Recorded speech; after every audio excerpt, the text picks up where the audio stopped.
have started doing something different, and I wanted to record it for my own personal purposes, but also to share it so anyone interested in working with me knows exactly what they're getting into, because I completely understand that Reiki and energy healing and even channeling is extremely mysterious, and it's hard. Not only is it like hard to explain, but it's also hard to comprehend if you don't have a personal interest or long-standing background in exploring this realm of work. I've always done Reiki really one way, and it is a way that is very close to the way that I learned how to do it and the way that I experienced before I even learned how to administer and channel Reiki. And I have always admired the fact that Reiki is a modality that is extremely flexible. And I'm recognizing now that I haven't been completely taking advantage of that flexibility. And also, I have been interested in exploring energy healing outside of Reiki. I still love Reiki, I still use Reiki, but I can recognize that there is more out there. Reiki is its own consciousness. I direct the Reiki, but the Reiki can also just kind of do and flow wherever it wants to.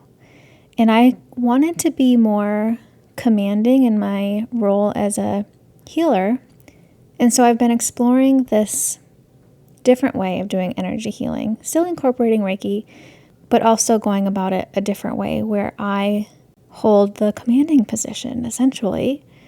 Again, it's really hard to explain, but, we are all the creators of our own life. We all have divine power within us, whether you know it or recognize it or not. And so I've been taking a bit more charge in how I structure the healing that I'm doing. There was a moment a couple years ago, or several moments, where I got really into deity work. And I was channeling several times a week. And every time I went into meditation, I would literally meet someone new. So many different beings, and they all felt different and sounded different, and I was just in awe. And at this time, I was really heavily influenced by witch talk. And, while I was learning a lot and I was having a really good time, I forgot the power that I held, and I surrendered a lot of my power to the deities that I was aiming to work with. I forgot that actually I can do the things that I'm asking them to do.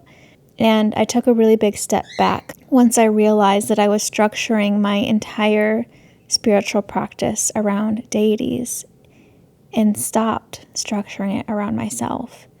And after the year that I've had, I have been slowly coming back to myself, and restructuring how I do healings feels like a really monumental change, and most importantly, an authentic change.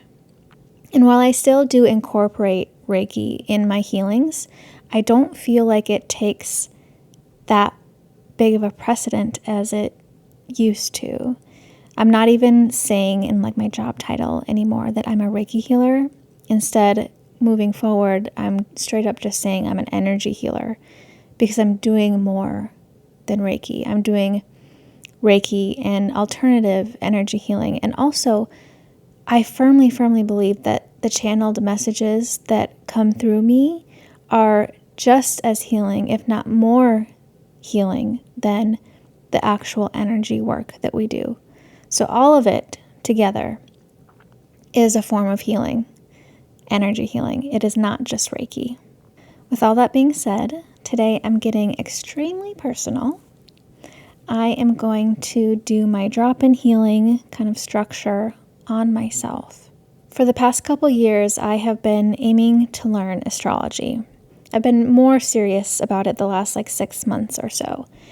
And first of all, holy shit, astrology is so massive. It is like this monster language, this monster system that, like, I have been really, really studying and trying to grasp what astrology is and how to interpret it section by section, the zodiac and then the houses and the planets. And then you got to involve the aspects. Like, first of all, anyone who knows astrology, props to you, because I have never learned something so complicated as astrology is. And I think it really has this stigma of being silly and stupid and simple.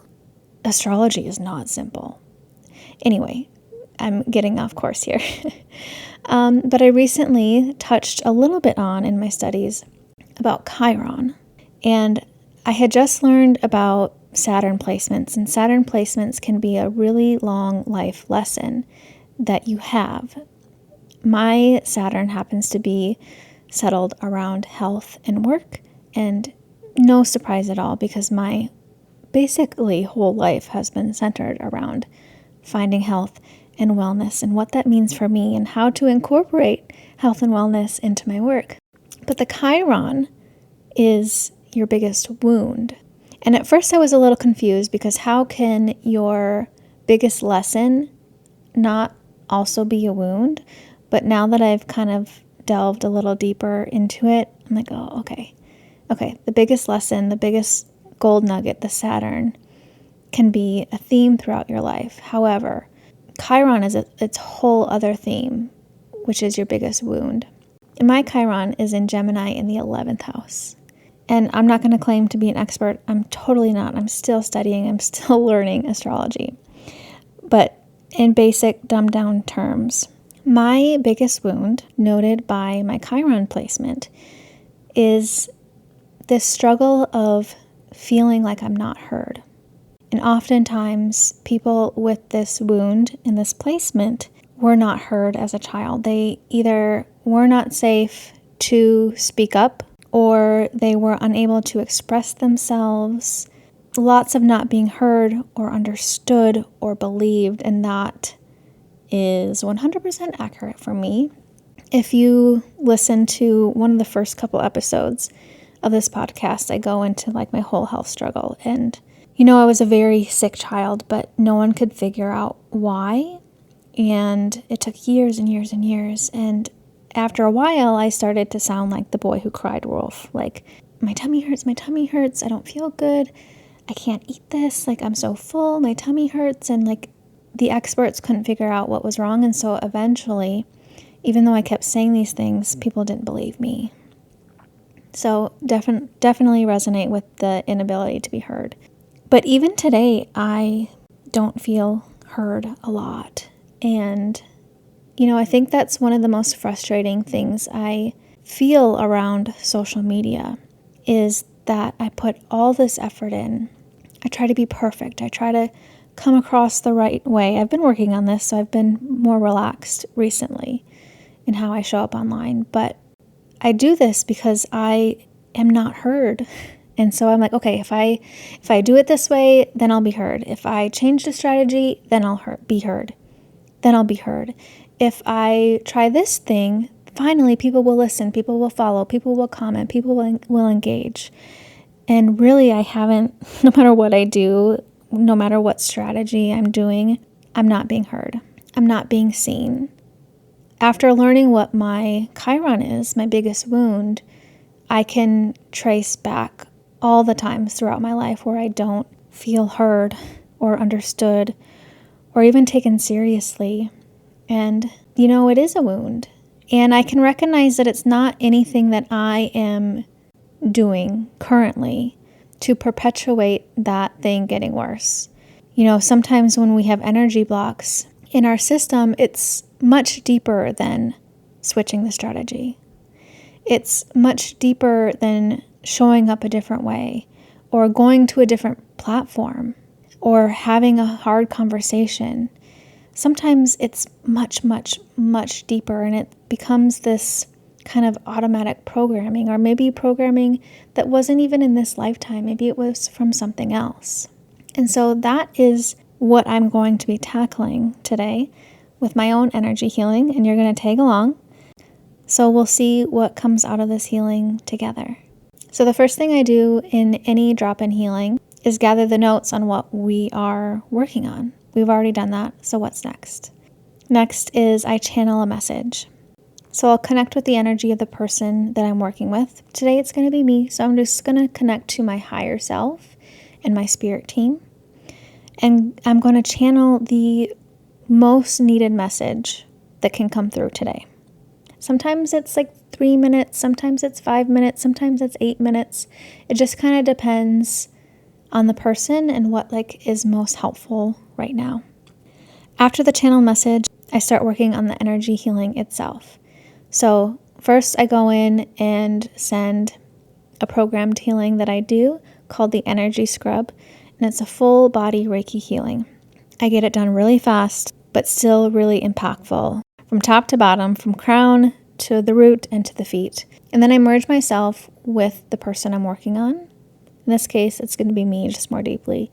I'm going to be working with the energy really intimately, asking questions, seeing what needs to be healed specifically regarding this issue. Sometimes the energy will kind of lead me into different questions to see what else needs to be healed that's related to this. So it's really kind of reading the energy and seeing what needs to happen while staying in line with the true goal of this healing. And for me, that's going to be the wound around being heard, feeling seen, recognized, and understood.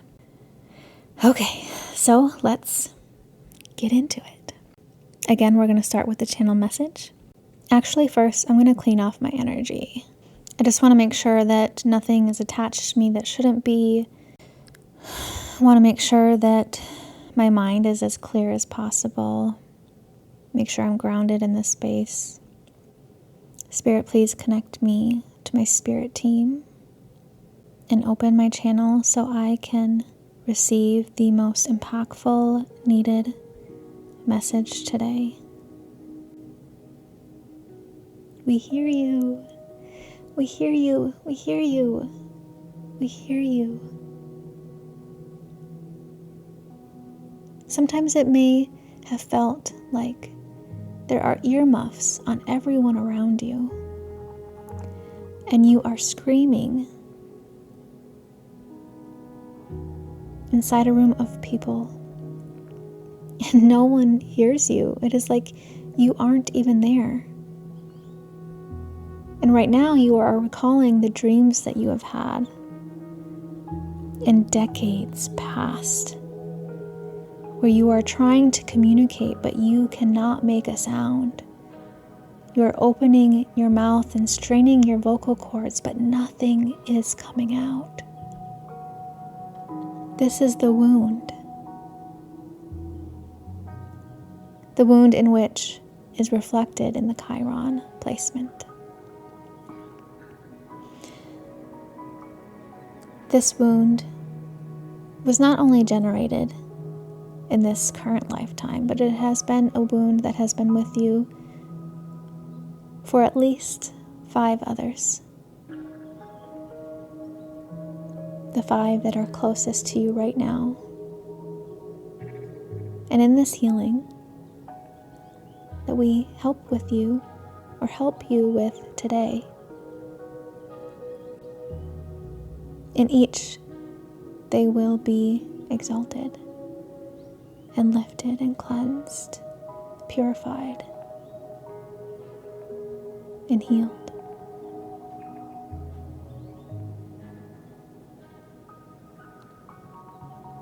What does it mean to not be heard?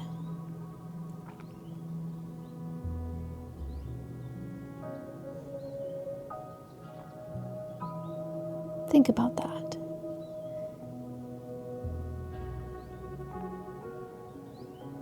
What does it mean to not be heard? For you, this is a feeling feeling ignored.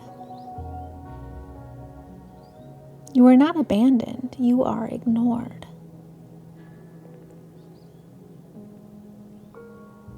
Much like you are trying to ignore that bird outside right now.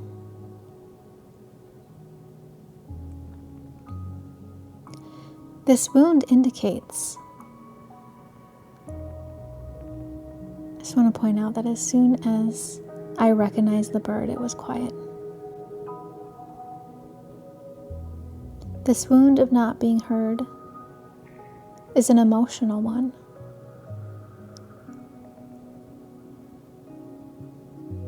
And it becomes a wound that you expect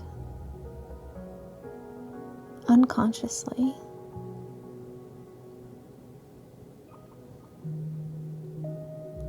Because when you expect it, you cannot feel the weight of the heaviest disappointment possible. If you expect it, yes, you will feel some, but not as much as you would otherwise.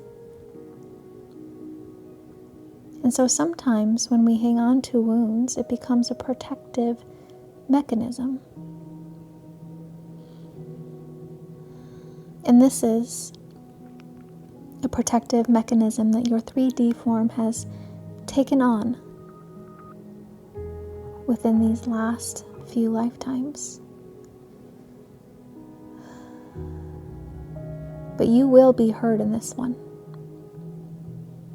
You are destined to be heard and listened to. For it is different to be heard and listened to. You know this, and you feel this.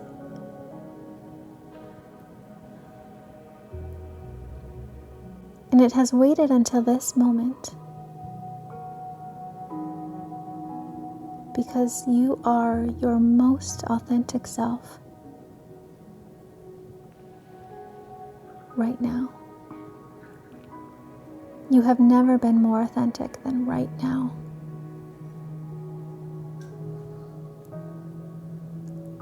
And while it was a challenge to not be heard in the years past, it would have been an even greater challenge to be heard when you were not you, when you did not know what you wanted, when you did not know how to release your energy from others, when you did not have control of your clairsentience. That would have been the mistake. And so now, you are ready. It is your time. And there is no need to do anything different. Do not get caught up in the strategy, in the who and the what and the why and the where. You leave that up to us. Just keep doing what lights you up and what brings you joy, what makes you feel like you. And express yourself the way that makes you happiest. That is how you will be heard. That is the only way you will be heard.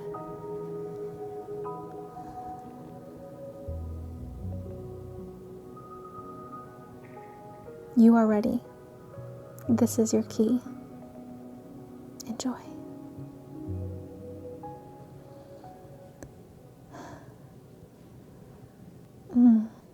Okay. Was not expecting that. Coming back into my body a little bit more here.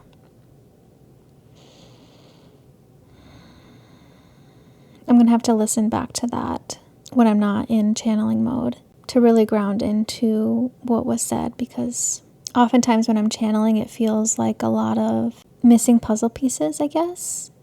Like I can see the whole puzzle is like put together, but there's a few holes in it because I'm not grounded in my body. And so it takes a lot of work and effort to remember what was said. However, now it's time to go to the next step of this healing. Some of it is going to be silent, so I'll kind of eliminate in the breaks of sound in the post-production of this episode. So just know for reference, if you're curious, that there is some time involved of me kind of being quiet and sitting with the energy and commanding the energy. But I'm going to talk through the notes as well, so you can experience what you receive with the drop-in healing. Typically, I wouldn't voice these notes. I would write them down and send them to you via email. So, Spirit, please show me the most impactful moment in this lifetime or others that I can heal around not being heard. I'm actually seeing a baby, which would be myself. It's not in this lifetime. Looks like I can sit up, so I'm at least 6 months old, but not more than 1. And I'm wearing a diaper. It feels really soiled, and the environment feels really dirty and chaotic, messy, and I am crying and crying and crying. It's making me quite sad, actually. So I'm going to send some energy and work with the energy to make adjustments to heal this, not only in this lifetime, but any lifetime or incident that is similar. I'm being called to pay attention to the solar plexus. And again, it doesn't feel like it's from this lifetime.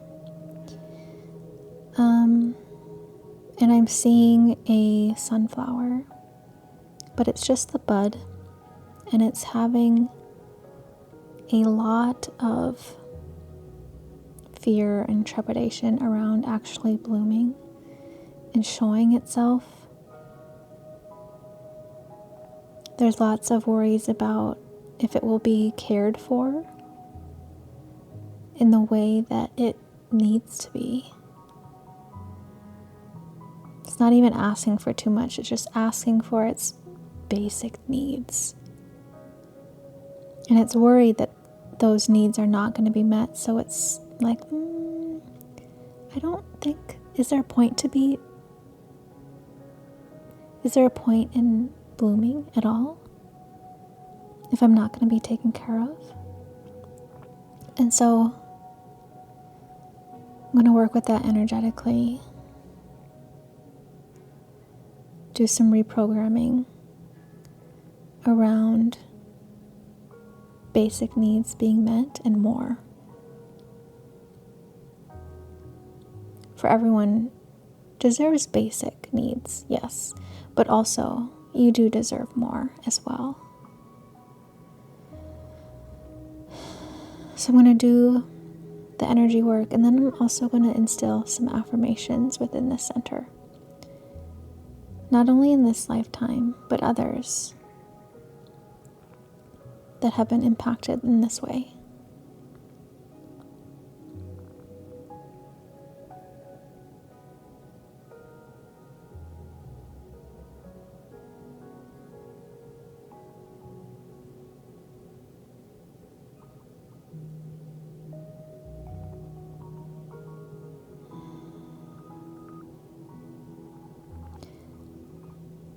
As I'm working on this area, I'm noticing that the petals in the flower are a little sick. There was a question if the flower could show up as brightly as it was originally intended, because the fear and the previous lack have diminish the color, even change the color of its first true intentions. It's not the bright yellow of a sunflower. They're varying shades of kind of like dowdy, dusty. Actually, they're bruises. Oh, they're bruises. Okay. So what I did with that healing specifically was undoing any programming and hurt that was inflicted and impressed upon around any circumstances that made me feel bruised and like I couldn't show my full self, and then reprogrammed with self-confidence and assurance and divine authenticity and power and self-knowing. Beautiful. Now I can see that the flower petals have begun to open. I wouldn't say they are completely extended and are in full bloom, but they're about 50% there, which is a great sign and a great start. And now the task will just be really finding comfort in being in full bloom, finding a home there. I asked if there was anything else that needed to be healed today, and I am seeing an image of a rabbit. I've had the spirit animal of a rabbit come in every so often in my spiritual journey. It was actually, maybe ironically, the animal my mother chose to have in my nursery as a theme, the rabbit. And rabbits are very curious creatures. They like to explore and they like to be cozy in their own home. They're very family oriented. Sometimes they're considered lucky, but they also are very easily scared. They can be overly cautious, triggered. They're ready to leave at any moment. And this disallows them from settling unless they are deep in their burrow. And so today we're going to heal that aspect of you so you can be a brave little rabbit and not be frightened at any attention that you receive, good or bad. So your ears don't flick and you don't feel the need to turn and run at any sign of commotion. Okay? Now I'm just making sure that all the healing that happened today was done in my highest good. Just for checks and balances. If it wasn't, it can be undone. So I always do a check. It's always so far. It has always come clean if you're worried, but just kind of as a double check. It does appear that everything that I have done today was for my highest good. Now I'm just going to follow up with some grounding to make sure that I am back in my body after this healing and after the energetic changes and upgrades and healings that have taken place today. Okay, that was kind of wild. I've done Reiki on myself before, but usually it's like very quick, it's very short. And like I'll see messages that come up for myself, of course, like I can literally ask anytime. But I don't know if I've ever sat down with this like sort of concentrated effort, like the same effort I would give a client. And of course I've never done it in this new style. Like this is a very new style for me, and I fucking love it. I was not expecting any of that at all. To be honest, I can't remember much right now in this very moment. I just got done. Like there wasn't a break in recording this. But the rabbit thing really is boggling my mind. Like, has that been like a totem that I've had my entire life? This rabbit of, like, they're cute, they're cuddly, they're so warm and, free. Like, there's a lot of good symbolism around the rabbit, but also they're very, very cautious and easy to scare, right? If you see, I have rabbits in my backyard all the time, but if I step in my backyard, usually they freeze right where they are, right? As long as I'm farther away, they freeze. They're not doing anything. They're completely still, frozen. And if I get too close, they are out of there as fast as possible. Like, I even have a coffee mug that I bought last year that has a rabbit on it. Because was 2023 the year of the rabbit? I think it was. And I was like, oh, a rabbit. That's my animal. Interesting. Anyway, that was a sample of a drop-in healing. As you can see, it makes a lot of sense why I stopped calling it a Reiki healing, because it's much, much more than Reiki. And honestly, I think what I'm doing now is much more powerful than just Reiki. So, if you would like to experience the same thing for yourself, visit oftheether.com.